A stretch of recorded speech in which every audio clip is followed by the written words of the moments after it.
controlling your financial destiny, the first step, which is major, that I talk about all the time, yes, and you know what it is, a mindset, the millionaire mindset. That takes a process. I encourage you to think about how much money you want to create. That's number one. Number two, what are you going to do with it? What's the purpose of it? Why is it that that's important to you? The other thing is writing it down and understanding that you must bring some value. What is it that you have? What is it that you're going to exchange in the marketplace in order to do that? I remember something I heard by Jim Rohn said, you don't get paid by the hour, you get paid for the value you bring to the hour.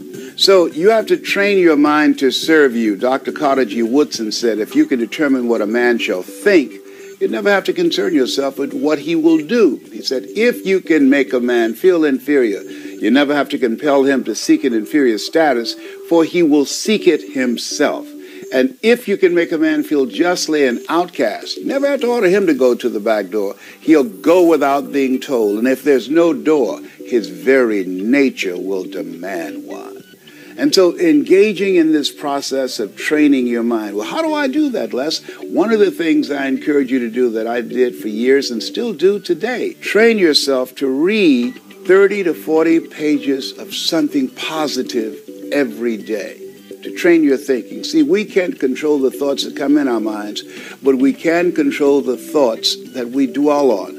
By reading 30 to 40 pages of something positive every day, you're saturating your mind and you're overpowering the negative thoughts that psychologists say that we think over 87 to 90% of our negative thoughts every day that goes undetected by our conscious mind. So that's the value of reading something positive every day and listening to something every day that's positive that will train your thinking. Now, the next thing, not only is the mindset is important, but information. 2007, Time magazine said the computer is the person of the year. And people were puzzled by that. Why? Because for the first time in the history of the world, everyday people have access to information that wealthy people have. And that really makes a difference. There's a slogan I hear with some radio stations that said that information is power. No, information that is applied in your life, that's power.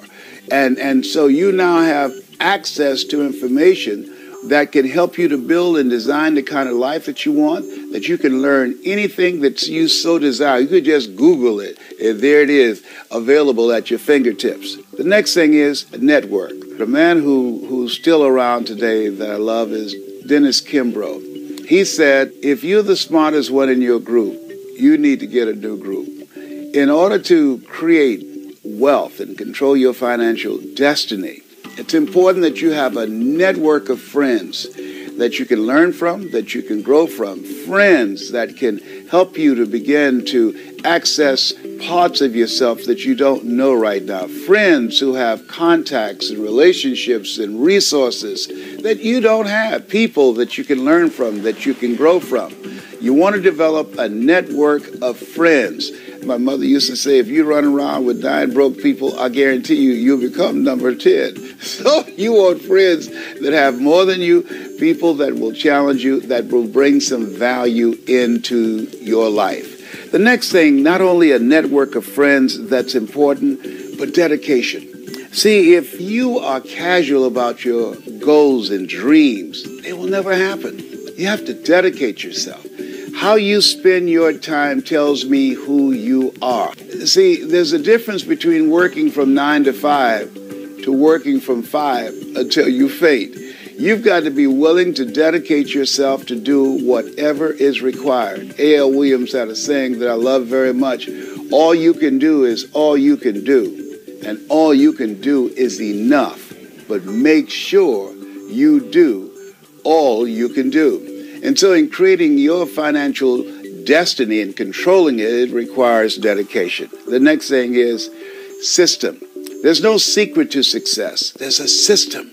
And you must learn the system. A lot of people say, well, I'm not a detailed person, or I never worked for a major corporation. That's what I said. I gave myself an excuse in the past for not learning the things that I needed to learn. And I never forget what my mentor said. He said, Brownie, all of us are born the same way, dumb, naked, and speechless. You can learn. Creating wealth, controlling your financial future, it requires a system. It's something you can't wing. It's something you can't do by flying by the seat of your pants. You must learn to put together a system. Have people around you who have the skills and the knowledge and the ability to put together systems that you can execute that will allow you to control your financial future. The next thing is energy. If you're casual about your dream, you will end up a casualty. It requires energy. You've got to be fired up. I call it hunger. You've got to be hungry. And when you are willing to put forth the energy, when you're willing to do the things today others won't do in order to have the things tomorrow others won't have, the energy that you must invest is above and beyond that which is commonly accepted. And most people are low energy, flat energy. You've got to work on yourself. As you think about creating wealth, I want to ask you something. What's your strategy for being here? You got to have a strategy. See, in order to create wealth, it requires a lot of energy, a lot of work on your part, dedication on your part. So that means that you want to get a physical checkup, you want to exercise, you want to set aside time that you're going to take care of you so that you will have the energy and be able to put in the time necessary to accumulate wealth that will allow you to control your financial destiny. And the next thing is managing your time. That is managing yourself.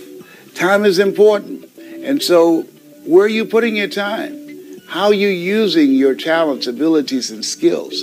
That's important to know, because whatever you're doing with your time, that tells me who you are. And so it's important to prioritize what's important to you. Because when you look at the end of the day, all of us have 24 hours. And so you've got to ask yourself, what's important? What is it that I need to do?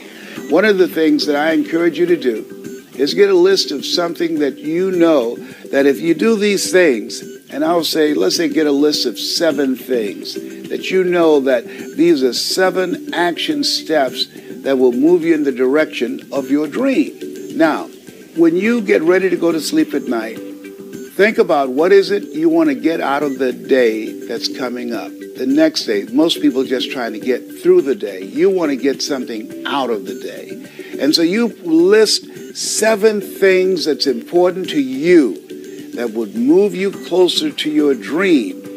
You write those things down the night before. You read those things before going to sleep.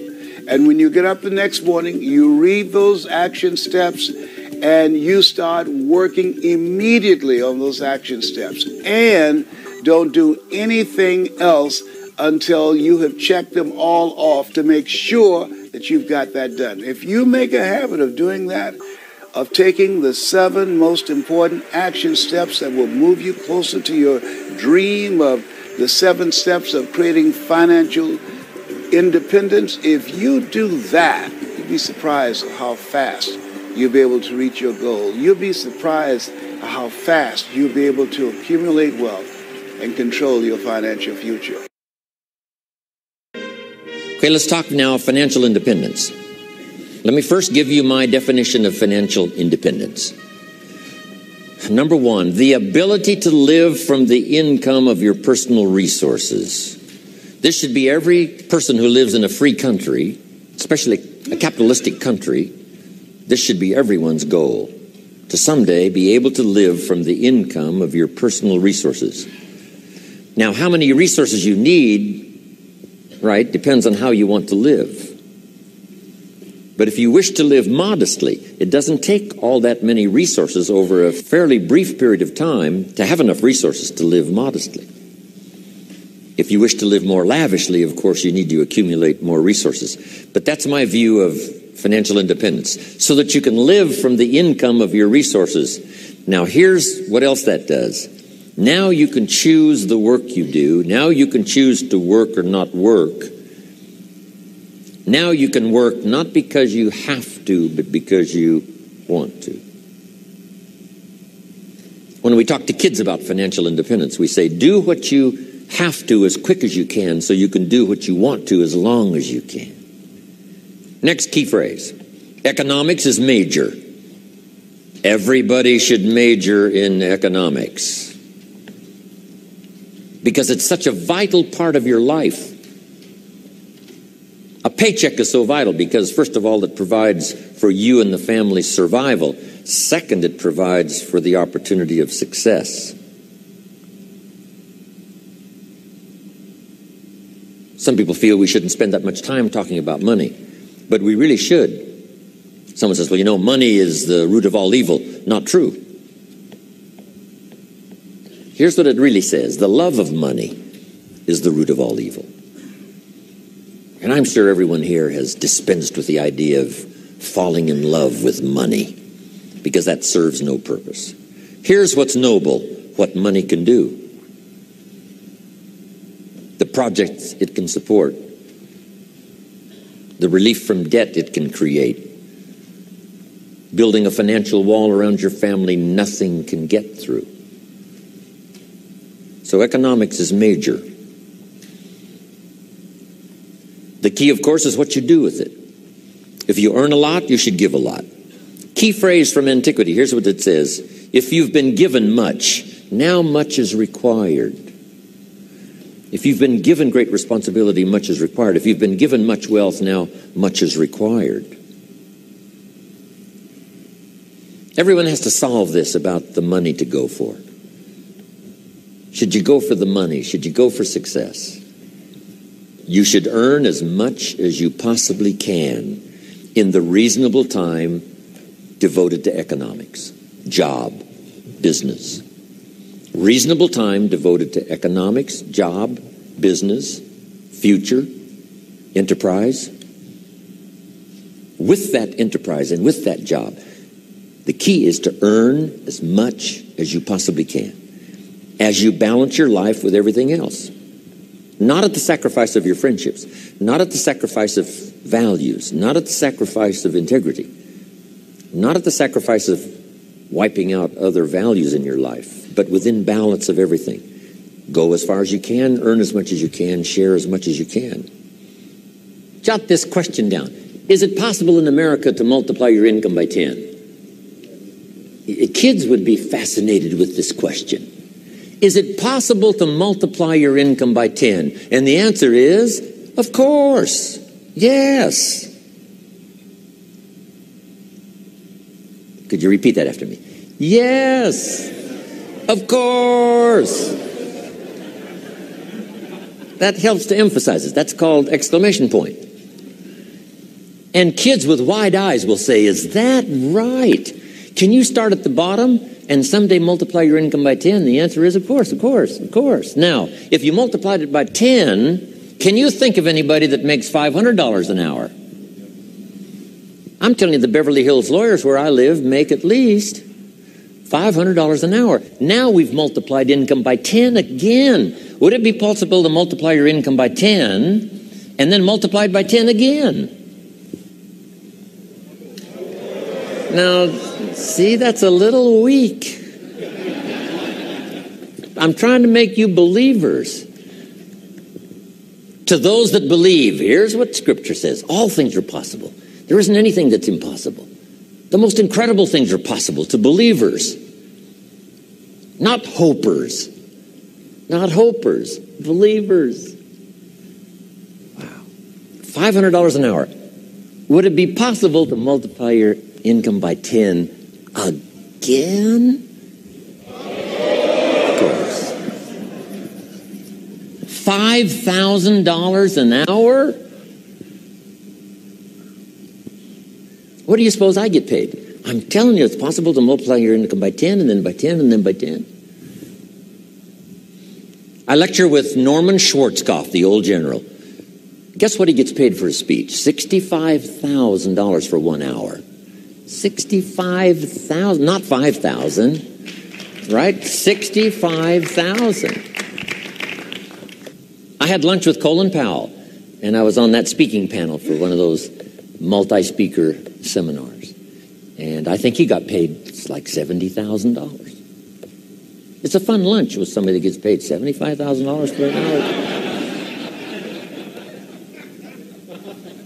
Unbelievable. Now, the person that's on up here, right, like Bill Gates and, who knows who else here, that makes $68 million in 1 year.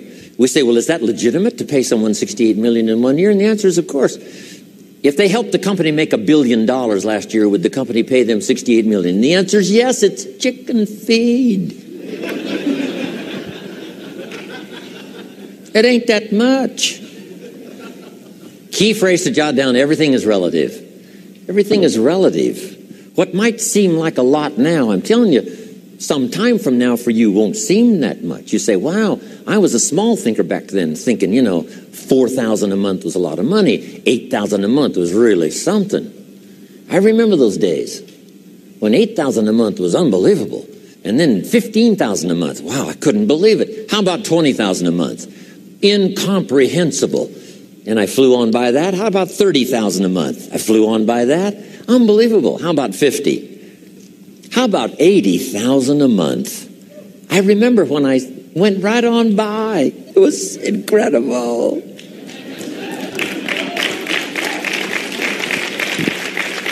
Getting paid by the week. I remember when it was, right, $20,000 a week and then $30,000 a week.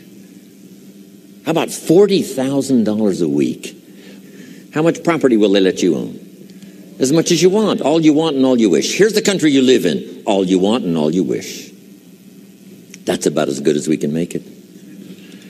Next, here's the philosophy of the rich and the philosophy of the poor. First, the philosophy of the poor. Poor people, now this is not demeaning now. This is simply people of modest means. People of modest means tend to spend their money and invest what's left. If they have anything left over, they might save it or invest it. That's the philosophy, the poor philosophy. To spend your money, save what's left. Here's the philosophy of the rich. To invest your money and spend what's left. It's the same money.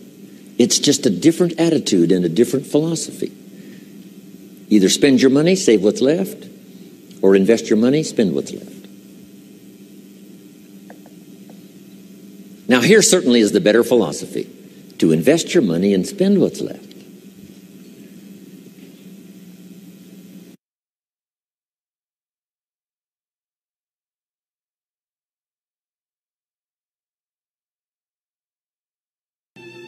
I started out, age 25, I'm working hard to make a living, and I found out how to start working on my fortune. That might not be for everyone. But you can turn part of your present income, if you think I've got to stick with a job for 30 years and retire, if that's your mindset and you want to do that, fine. But now you must wisely use the resources from that income to make a profit, even if you let other people use the money and pay you interest and dividends. If at least you do that, whether you buy and sell or not. But who couldn't? If you worked on a job for 40 years, why couldn't you buy a piece of property and sell it for more than you paid for it? Why couldn't you buy a home, sell it for more than you paid for it? Why couldn't you buy a piece of property that needs repair, find somebody to repair it and sell it for more than you paid for it? Why couldn't you do that over the next 40 years, as well as work on the job and punch the clock and do your duty and retire as a faithful employee? Why not work both on your fortune and your living? Why not? If the least you did was to take part of what you've earned as a living and let someone else use it and pay you for the use, if you did that over 40 years, you would easily be financially independent, not from your job, but from your investments. Then if you can find other ways, because it's stimulating. Who was it said? Was it Eisenhower? Someone said, find a piece of property and leave it better than you found it. Just something. Claude Olney, who put together a program called Where There's a Will, There's an A, became highly successful as an infomercial.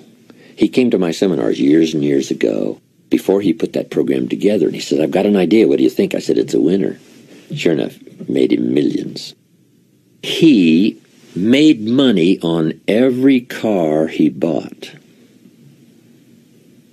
because of the incredible way he took care of it and the way he made it shine and gleam, so that when he got ready to sell it, it was worth more than when he bought it. That was one of his projects. I'm going to make money on every car I buy. See, it just depends on your attitude and your philosophy. And the answer is, why not? Amazing. Two different people with two different attitudes. One lets it all go because it doesn't seem to make a difference. Another one says, I make money on whatever I touch. Whatever I touch gets better. It doesn't get dirty. It gets better. A guy who owned a bunch of apartments said to me, most everybody leaves the apartment that they rent worse than they found it. I said, you gotta be kidding. He said, no. Some leave it trashed. I said, impossible. He said, no. I said, what a reputation. What I touch turns to trash instead of gets better. Amazing. But what if you had the attitude or the mindset, I'm going to leave wherever I am, I'm going to leave it better than I found it. Not just what it did for the world, because it's a better place if you do that, but what it did for your psyche. Whatever I touch gets cleaner, and it gets better, and it gets painted, and it gets restored. Even if I walk away, you say, well, somebody else is going to enjoy it all. That's not the key. So be it. The key is, my philosophy is, I leave everything better than I found it. If one of your goals is to become a millionaire, as it was my goal for many years before I achieved it, you have to learn how to think the way a millionaire thinks if you want to get the results, especially the financial results that a millionaire gets. Now, the most important attitude for financial success is called long-term thinking. Successful people think a long way into the future, and they adjust their daily behaviors to assure that they achieve their long-term goals. In a longitudinal study covering about 50 years done at Harvard universities in the 50s and 60s, they studied the reasons for upward socioeconomic mobility. They were looking for factors that would predict whether or not an individual or family was going to move upward and be wealthier in the future than in the present. They studied factors like education, intelligence, being born into the right family, or having the right connections. In every case, they found individuals who had been born with every blessing in life who did poorly. They also found individuals who had been born or come to this country with no advantages at all who had been extremely successful. What was the distinguishing factor? They finally determined that there was only one key attitude that mattered, and they called it time perspective. This, by the way, was one of the greatest breakthrough discoveries of my life, and I've never really quite recovered from it because it was so important. Time perspective refers to the amount of time that you take into consideration when planning your day-to-day activities and when making important decisions in your life. People with long time perspective invariably move up economically in the course of their lifetimes. When you spend weeks and months and years developing your skills and ability and expanding your experience in order to be successful, you have long time perspective. The average professional person has a time perspective of 10, 15, and 20 years. They're willing to invest years in university and master's degrees and doctorate degrees, and then years of training as accountants or doctors or dentists in order to be able to make a wonderful living for the rest of their lives. They have long time perspective.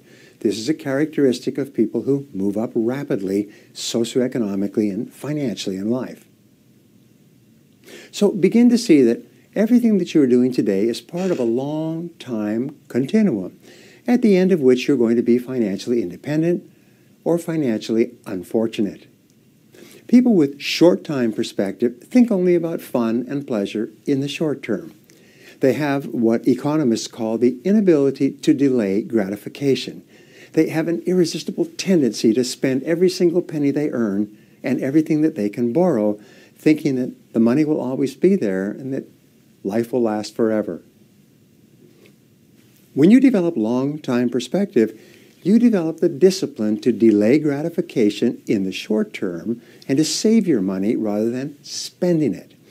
The combination of long-time perspective and delayed gratification puts you onto the high road to financial independence. Now, here are two things you can do to develop the attitudes of financially successful people. First, think long-term about your financial life. Decide exactly how much you want to be worth in 5 years, 10 years, and 20 years from today. Write it down. Make a plan. Take action on your plan every single day. And the second thing that you can do to assure your success in the long term is to develop the ability to delay gratification. Instead of buying something on impulse, put off buying decisions for a day, a week, or even a month. Decide in advance to think it over before you buy anything. This can change the way you spend money almost immediately. Your ability to think long-term about your life and to set 10 and 20-year goals for yourself, and then come back to the present and make sure that everything you do today is consistent with where you want to be in the future, is the hallmark of people who become millionaires in the course of their working lifetimes. These 3 key principles will help you to realize the success in your life. The first one is to read more books. You know, all the books in the world can help us to solve all the problems in the world. But the truth is that we don't have to read all the books in the world because we don't have all the problems in the world. But we do have to read the books that help us to solve our problems. So for instance, if you wanted to learn about money, you better be reading books that talk about money. Or if you wanted to learn how to manage your relationships or to become a better communicator, there's a lot of books on that. What I'm saying basically is that our libraries are paved with gold and library cards are free. You see, books are the tools that release the heavens of your mind. And leaders are readers. You see, if you want to succeed, you have to read. Most people in the world read about one book every single year. That book, I would suppose, would be Facebook. And before people even get up and, do their thing, before they drink their coffee or read their paper, they read Facebook. But the truth is that if you study miscellaneous things, you get miscellaneous results. You become what you study. What do you study? And where is it taking you? You see, a lot of people come up to me and they say, well, Daniel, I don't really have time to read. I have kids, I have work, I'm a student, I already have so many textbooks, I'm doing so many things, I'm too busy. But if you don't have 10 minutes a day, you're basically saying you don't have a life. We all have time to read. We all have time to pick up a good book and read for ourselves so that we can learn. Look, if you read 10 minutes a day for 30 straight days, that's one book a month. One book a month in 12 months is 12 books a year. You can do in 1 year what most people do in 5 years. Talk about not having time. We all have time to read. Remember, readers are leaders, and the only way you can succeed is if you read. My second suggestion is about getting around the best individuals you can. You see, we're the sum total of the 5 people in which we surround ourselves with the most. We earn the same income. We go the same places. We do the same things. We think the same thoughts. And if you were to look at your 5 closest friends, you've got to ask yourself this one question.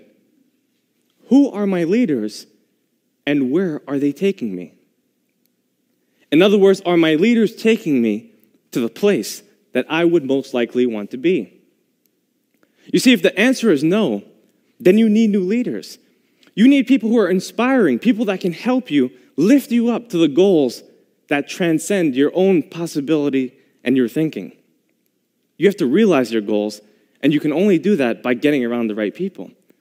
Now, many of us have what I like to call default friends.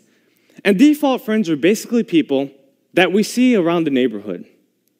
People at the grocery store, the gym, the mall, at church, at work, everywhere we go. These are people that we naturally befriend as we start to gain their trust and acceptance.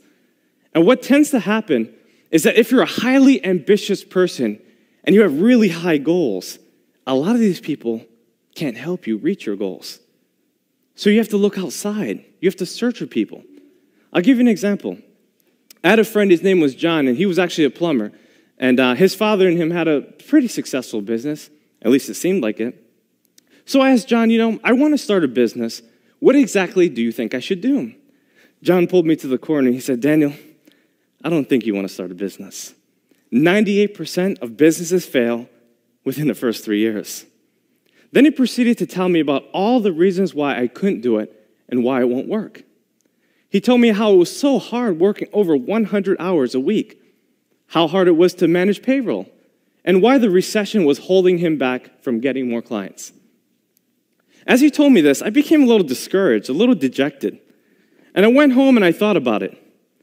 When I got to my journal, I usually reflect, and I wrote down in my journal that 98% of statistics are made up, including that one. You see, you have to realize that no one's opinion of you can become your reality. And in order to change your reality, you have to change your mentality and the people you surround yourself with. You have to get yourself around people who can help you, people that are smarter than you, people who have gone further than you, people that know exactly what you need to do to get to that next level. You see, the truth is that the people that you're looking for are also looking for you, but you have to find them. You see, sometimes we surround ourselves with strangers and family members who tell us what we can't do. They limit us. And a lot of people have the right intentions, but oftentimes they provide the wrong directions. In other words, they want to help us, but they just don't know how. So get yourself around people who can. A lot of people ask me, well, Daniel, how do you find these people? It's easy. If you follow step 1, which is to read more books, you'll find that in the back of the book, there's the About the Author section.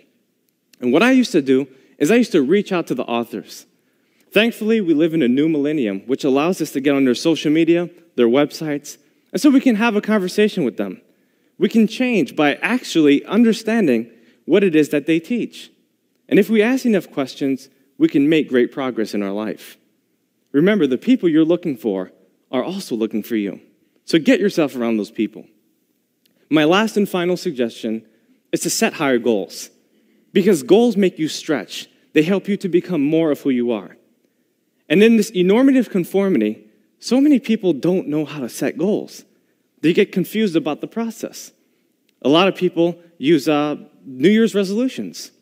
But the problem with New Year's resolutions is that a person often tries to do too much too fast.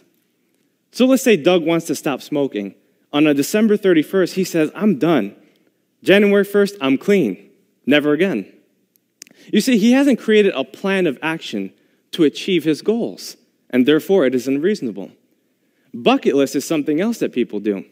And usually when someone creates a bucket list, they're giving themselves too much time. There's no urgency, and most of the time, they don't write their goals down.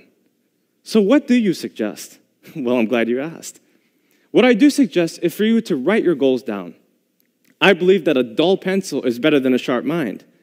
And to impress your subconscious mind, you have to write your goals down so that you can hold it steadfastly to who you are. I have this method I teach all around the world. It's called the 20 idea method. And basically what you do is you select one overarching goal that you would like to accomplish, and then list 20 ideas that corresponds with that particular goal. So let's say, for instance, you wanted to become a better public speaker. What are some things you can do? Well, you could watch TED Talks like you are right now. You could practice your speech, right? You can look in the mirror to challenge yourself. You could read the dictionary every day. There's so many things you can do. But could I come up with 20 ideas? And the answer is yes, I can come up with 100 if I wanted to. Imagine if you did this in every area of your life, financially, for promotions, for your family, and you wrote your goals down every day. You'd be able to accomplish so many things in your life. You see, we have everything we need in order to succeed, but we have to take the things that we have to get more of the things that we want. From the cars that we drive, to the clothes that we wear, to the food that we eat, and the people that we meet. In this depository of diversity, we have everything we need in order to succeed. But we have to believe. You see, when you believe in yourself, you'll find that everyone else in the world will believe in you. And you also have to think big. When you think big, you'll do big, and you'll win big. Well, big is actually the 3 ideas I wanted to share with you today. B, the books that you read. I, the individuals you meet. And G, the goals that you set for yourself.